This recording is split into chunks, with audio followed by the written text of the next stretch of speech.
Good evening, friends. Welcome back to my channel Infinite Trade. My name is Robin, and let's do our Nifty and Bank Nifty analysis for tomorrow.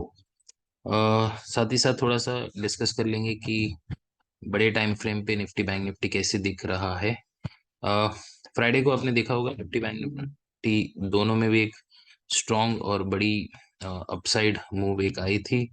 उसका कारण आपको पता ही होगा क्योंकि हमने already ये सारा चीज जो है पिछले फ्राइडे से हम डिस्कशन करते आ रहे हैं कि बैंक निफ्टी जो है एक सपोर्ट पे है और यहाँ से एक डाउ थियरी के हिसाब से ट्रेंड रिवर्सल पॉइंट भी है और इसको रिवर्स करना चाहिए, ये अपनी उम्मीद थी और उसने बिल्कुल अपनी उम्मीद को निराश नहीं किया। और आपने देखा होगा कि फ्राइडे को बहुत अच्छी अपमूव आई थी। बहुत से बड़े ट्रेडर और यूट्यूबर जो है वो जिस जगह पे बेरिश थे, वो लोग का अनुमान था कि मार्केट इस लेवल को ब्रेक करके नीचे जाएगा।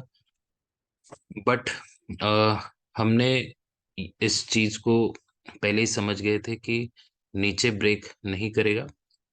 और दूसरी बात, अ, हम लोग एक ऐसे ट्रेडर है जो पार्टिसिपेंट डेटा को भी फॉलो करते हैं और हमने बोला था कि ब्रेकडाउन का तैयारी हमें कहीं दिख नहीं रहा है। ठीक है। और फ्राइडे को भी मैंने साफ साफ जो है मॉर्निंग में मैसेज किया था अपने टेलीग्राम ग्रुप में कि ब्रेकडाउन का चांस तो नहीं दिख रहा है। और आपने देखा होगा कि बैंक निफ्टी ने सुबह में एक छोटी सी एक ट्रैप की थी। बहुत सडन फॉल आया था लेकिन उसको कंट्रोल किया गया था और इवेंचुअली जो है एक स्ट्रॉन्ग अपसाइड मोमेंटम मार्केट में देखने को मिला। तो अगर हम 5 मिनट्स में देखेंगे तो शुरू में एक फॉल तो उसने नीचे की तरफ दिया था, जो बड़ी बड़ी कैंडल बनाते हुए आई नीचे। बट इवेंचुअली उसको स्टॉप करके इमीडिएटली जो है एक रिकवरी स्ट्रॉन्ग देखने मिली हमें। ठीक है। तो देखो फ्रेंड्स, यही बात होती है कि अ, जो डेटा जो हम देखते हैं वो कोई वेस्ट नहीं है। ठीक है। बड़े बड़े ट्रेडर है जिनके वीडियोस में भी अ, शुरू में देखा करता था। आज उस फेज से मैं काफी आगे निकल कर आ चुका हूँ और प्राइस एक्शन सब कुछ है। यस, मैं आज भी प्राइस एक्शन ट्रेडर हूँ और प्राइस एक्शन को मानता हूँ। बट ये डेटा मैं इसके लिए देखता हूँ क्योंकि डेटा एक अर्ली इंडिकेशन हमें देता है कि कोई इंपॉर्टेंट लेवल का ब्रेकआउट ब्रेकडाउन पॉसिबल है या नहीं है। ठीक है। तो जो लोग मेरे वीडियो पिछले 1 साल से वगैरह देख रहे होंगे उनको डेफिनेटली आइडिया होगा कि ये डेटा कितनी इंपॉर्टेंट है। तो आगे बढ़ते हैं विदाउट कोई टाइम वेस्ट करते हुए। तो वीकली में देखेंगे तो बैंक निफ्टी में यहाँ पे एक हमने इनडिसीजन कैंडल देखी थी, दोबारा एक इनडिसीजन कैंडल आई है। सो आफ्टर 4 रेड कैंडल्स हम थोड़ा सा हॉल्ट ले रहे हैं। तो ये हॉल्ट की मकसद क्या है, इसकी मतलब क्या है, ये तो हमें वक्त ही बताएगा और हमें डेटा बताएगा। लेकिन फिलहाल जो है एक हॉल्ट तो हमें क्लियर कट दिख रहा है। और आप डेली चार्ट में देखेंगे तो जो कैंडल की साइज है ऐसे छोटा लग रहा है। हाँ, ऐसे देखेंगे तो आपको क्लियर कट पता चलेगा कि एक स्ट्रॉन्ग कैंडल यहाँ पे डाला है और मार्केट जो है थोड़ा सा होल्ड कर सकता है। अभी यहाँ पे देखो एक स्ट्रॉन्ग ग्रीन आई थी, तो इसकी लो ब्रीच करने के लिए इनको 1 2 3 4 5 6 6 7 दिन लगे इनको। ठीक है। 7वें दिन पे इसकी लो ब्रीच करके दोबारा ऊपर आके क्लोज किए हैं। तो ये एक जब भी स्ट्रॉन्ग कैंडल आती है एक ट्रेंड के अगेंस्ट पे तो मार्केट जरूर उसकी रिस्पेक्ट करता है। अ, तो हालांकि अभी पार्टिसिपेंट डेटा पहले चेक कर लेंगे। और अगर वीकली चार्ट्स की बात करें तो यहाँ पे देखो अभी एक डाउन ट्रेंड हमने यहाँ पे देखा था, स्विंग बना करके आ रहा था, लेकिन अभी यहाँ पे हॉल्ट दिख रहा है। अब यहाँ से एक इसको ऊपर की तरफ ब्रेक करता है 45,000 को तो हम ऊपर की तरफ वापस निकलेंगे, या तो हम दोबारा 45,000 से घूम करके नीचे भी आ सकते हैं। तो ये कब और कैसे ब्रेकआउट करेंगे इसको हमें पार्टिसिपेंट डेटा पे कांस्टेंट ट्रैक रखना होगा, तब हमें पता चलेगा कि इनकी पोजीशंस किस तरफ की हो रही है। ठीक है। तो पहले क्विकली पार्टिसिपेंट डेटा चेक कर लेते हैं और कल की लेवल्स की डिस्कशन कर लेते हैं। फ्राइडे को इन्होंने 1500 के करीब जो है शॉर्ट्स इन्होंने लॉन्ग क्लोज की है और 3,000 शॉर्ट्स जो है इन्होंने क्लोज करी है। ऑप्शंस देखेंगे तो थोड़ी सी कॉल शॉट है, और थोड़ा सा पुट शॉट भी है। और प्रो को देखेंगे तो कॉल लॉन्ग और पुट शॉट की जो पोजीशन है ये हमें दिख रहा है। तो प्रो कम्प्लीटली बुलिश है, और एफ जो है यहाँ पे इस पॉइंट पे स्लाइटली बुलिश है। ठीक है, तो यही चीज है हमें जो यहाँ से पता लगता है। और इसको हम ओवरऑल इनकी फ्यूचर्स डेटा देखेंगे तो काफी पॉजिटिव लग रहा है अभी।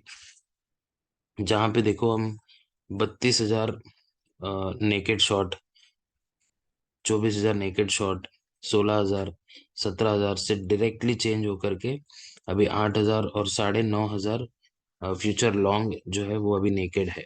ठीक है, तो 91,000 फ्यूचर लॉन्ग है, उसके सामने सिर्फ 81,000 जो है फ्यूचर शॉर्ट है। तो सितंबर का जो सीरीज की जो शुरुआत है वो थोड़ी सी कहीं ना कहीं बुलिशनेस से शुरू हुई है।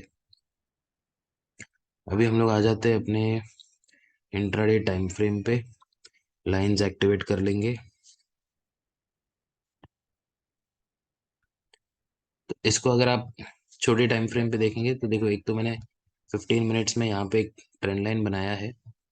हम्म, ये जो हाई है और ये हाई को मैंने ज्वाइन करके एक ट्रेंड लाइन बनाया है। कारण ये है कि 2 पॉइंट हमें मिला है, इसलिए हमने ये ट्रेंड लाइन बनाया है। तो हो सकता है कि मार्केट जो है दोबारा इस ट्रेंड लाइन को जा करके हिट करके फिर थोड़ा सा एक फॉल दे करके इवेंचुअली इसको ब्रेकआउट करे। ठीक है, तो हमने देखा था पहले भी कि जो अपनी ऊपर की जो रेंज है 45, ये जो एरिया था ये अपना ट्रेंड रिवर्सल पॉइंट था। ठीक है, तो वो ट्रेंड रिवर्सल पॉइंट से हमने यहाँ पे एक शार्प फॉल देखा था, ये फॉल की बात कर रहा हूँ। तो ये ट्रेंड रिवर्सल पॉइंट आपको याद होगा, यहाँ पे डबल लाइन थी। ठीक है, ये रेड लाइन तो है और ये भी थी, तो उसको हमने टच करके यहाँ पे फॉल किया था। दोबारा यहाँ पे जा करके दोबारा फॉल किया हमने, अब वापस यहाँ पे आए हैं। तो क्या हम दोबारा ऐसे नीचे आएंगे या थोड़ी सी नीचे आके ऊपर जाएंगे, ये यहाँ पे एक क्वेश्चन है। ठीक है, तो एफ की पोजीशन देख के ये नहीं लग रहा है कि कल एक स्ट्रॉन्ग ब्रेकआउट दोबारा मिल सकता है, इसकी पॉसिबिलिटी इनकी जो फ्राइडे की जो पोजीशन कैरी किए हैं उसको देख करके तो नहीं लग रहा है। बट कल मंडे है, स्टार्ट ऑफ द वीक है, और आपको पता होगा कि ये सारा हफ्ता जो है एक्सपायरी है, ऐसा ही चलने वाला है आगे। तो देखेंगे मार्केट साइकिल थोड़ी सी चेंज हो रही है क्योंकि डेली एक्सपायरी होगी। उससे क्या इम्पैक्ट होता है वो हमें धीरे धीरे ट्रेडिंग करते करते ही समझ में आएगा, क्योंकि एक्सपायरी का दिन ही ऐसा होता है कि सबको पता होता है कि वो सेलर्स की डे होती है। बट ऐसा नहीं है कि ऑप्शन बायर्स के लिए नहीं होता है, हमें सिर्फ वो परफेक्ट टाइमिंग का वेट करना होता है। ठीक है, मूव से ज्यादा है टाइमिंग। मूव तो हम लोग जज कर लेते हैं, बट टाइमिंग जो है वो धीरे धीरे समझ में आएगा कि कैसे होगा। ठीक है, तो अभी इसको अगर आप आवरली चार्ट देखेंगे तो यहाँ पे देखो आपको स्विंग नजर नहीं आएगा। यहाँ पे भी आप देखोगे तो देखो, हमने एक शार्प फॉल की थी, स्विंग डालने के लिए इतना ऊपर आया था। ये हमने देखा था कुछ 0.6 के लेवल से नीचे आई थी मार्केट, अगले दिन गैप अप हुई और दोबारा फॉल हुई। अब वापस ये जो फॉल थी इसका एक स्विंग जो है मार्केट ने बनाने के लिए ऊपर आया है। तो वो आप कैसे देख सकते हैं, फिबोनाची लगा लो यहाँ से लेके यहाँ तक। ठीक है, तो कहीं ना कहीं ये पॉजिटिव डायरेक्शन पे होल्ड कर रहा है, 0.618 के ऊपर ही ऊपर जो है क्लोज किया है। यहाँ पे आपको क्या करना है, अभी ये बुलिश मूव थी तो, और ये विदाउट स्विंग जो है मार्केट ऊपर गई है, तो आपको नीचे से ऊपर का जो है एक मार्किंग करना है। और प्रॉब्लम इसमें एक ही है कि आपको विदाउट स्विंग जो है ये आवरली टाइम फ्रेम में दिख रहा है। ठीक है, छोटे टाइम फ्रेम में होता तो इसको ट्रेड करना और आसान होता है, बट ये आवरली टाइम फ्रेम पे है। तो कल मान लो कि किसी कारण से हम गैप अप खुलते हैं यहाँ पे, तो आवरली कैंडल फॉर्म होने के बाद जब भी इसका लो ब्रेक होता है तब इस पॉइंट को आपको यहाँ पे शिफ्ट करना है। यहाँ पे आप शिफ्ट करोगे तो उसकी 0.5 जो भी आएगा वो आपका टारगेट होगा आवरली टाइम फ्रेम में, तो वहां तक जो है मार्केट धीरे धीरे नीचे आ सकता है। ठीक है। अ, तो इसके एग्जांपल मैंने आपको शायद थर्सडे के दिन के लिए भी मैंने शायद दिया था। एक मिनट, ये फिबोनाची हटा देते हैं। थर्सडे ही था ना, हाँ ये देखो ये दिन। ठीक है, मैंने वीडियो में आपको क्लियर कट बोला था कि आपको फिबोनाची लगाना है इस पॉइंट से लेके इस पॉइंट तक। और मैंने आपको बोला था कि फर्स्ट 5 मिनट्स कैंडल का जब भी हाई ब्रेक होगा तब आपको इसको ले करके फर्स्ट 5 मिनट्स, मतलब जो भी लो रहेगा फ्रेश लो, वहां पे आपको लेके आना है। ठीक है, वहां पे लेके आए। मैंने बोला था कि आपको वेट करना है कि ये 0.5 तक आए, उसके बाद आपको पुट लेना है। देखिए क्लियर कट 0.5 पे आया, आते ही इनडिसीजन कैंडल बनाने लगा। पहले उसने बनाया एक इन्वर्टेड हैमर जिसको हम शूटिंग स्टार बोलते हैं, बाद में एक हैंगिंग मैन, फिर एक क्लियर कट ब्रेकडाउन, और धीरे धीरे जो है मार्केट नीचे आया। तो एग्जैक्टली ये अपनी सारी प्लान जो है ये फॉलो करता है। ठीक है, हमें सिर्फ इसकी एग्जीक्यूशन की जरूरत है। तो ये सेम फंडा मैं आपको आवरली चार्ट में बता रहा हूँ, कल आपको वैसे करना पड़ेगा। तो ये छोटी टाइम फ्रेम थी तो इजी थी, सॉरी, कैप्चर करने के लिए। बड़े टाइम फ्रेम में थोड़ी सी दिक्कत आ सकती है, बट आप ये समझ के चलिए, क्योंकि देखो आप छोटे टाइम फ्रेम देखेंगे तो ये सीधे डायरेक्शन में नहीं गया है, स्विंग बना बना के गया है। ठीक है, तो अभी हो सकता है कि ये दोबारा ऊपर खुले, है ना। आवली चार्ट में अगर ये ऊपर गैप अप खुलता है कल सुबह सुबह, तो ये एक स्विंग ऐसी मानी जाएगी। फिर ये दोबारा ये स्विंग बनाने के लिए नीचे आएगा, तो वो नीचे कहाँ तक आएगा वो अपने को फिबोनाची से आइडिया मिलेगा। ठीक है, तो उम्मीद करता हूँ आपको ये चीज समझ में आया होगा। तो इस एरिया में तो मार्केट बुलिश है। अब इस एरिया में मुझे पूछोगे कि पुट कहाँ लेना है, तो मैं तो बोलूंगा 44,200 के नीचे ही अपने को पुट लेना है। ठीक है, ये बहुत इंपॉर्टेंट लेवल है। आपको मैं ये जूम आउट करके दिखाता हूँ, इसलिए मैंने ये लाइन अभी भी रखा है। 15 मिनट्स कर लेते हैं तो शायद और थोड़ा क्लैरिटी हो। देखिए 15 मिनट्स में अगर आप इसको देखोगे, ये वाली एरिया है वो, तो इस एरिया में हमेशा थोड़ा सा सेलिंग तो मिला है।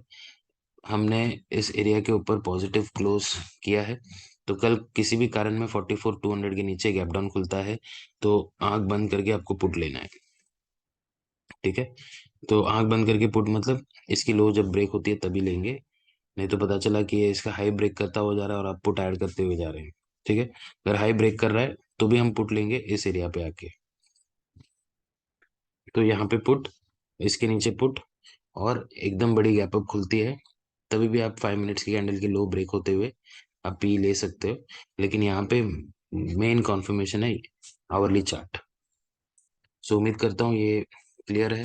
और कोई गैप डाउन अगर 44,200 से ऊपर ऊपर ही खुलता है तो आप एक बार कॉल ले सकते हैं। यहाँ पे आकर के फिर ये क्या करता है वो हमें देखना है। जब भी ये ट्रेंड लाइन क्रॉस होगा 44,600 650, आप दोबारा कॉल ले सकते हैं। टारगेट उसकी आप 45,000 तक की प्लान कर सकते हैं। तो ये थी बात बैंक निफ्टी की। निफ्टी देख लेते हैं। सो निफ्टी में भी देखो, आप फिबोनाची अगर यहाँ से लगाते हैं तो ये तो 15 मिनट्स में भी इस एरिया में इसने स्विंग ही नहीं बनाया है। ठीक है, यहाँ से जो गया है ये कंटिन्यू गया है और यहाँ पे हॉल्ट किया है, तो एक स्विंग इसका बनना बाकी है।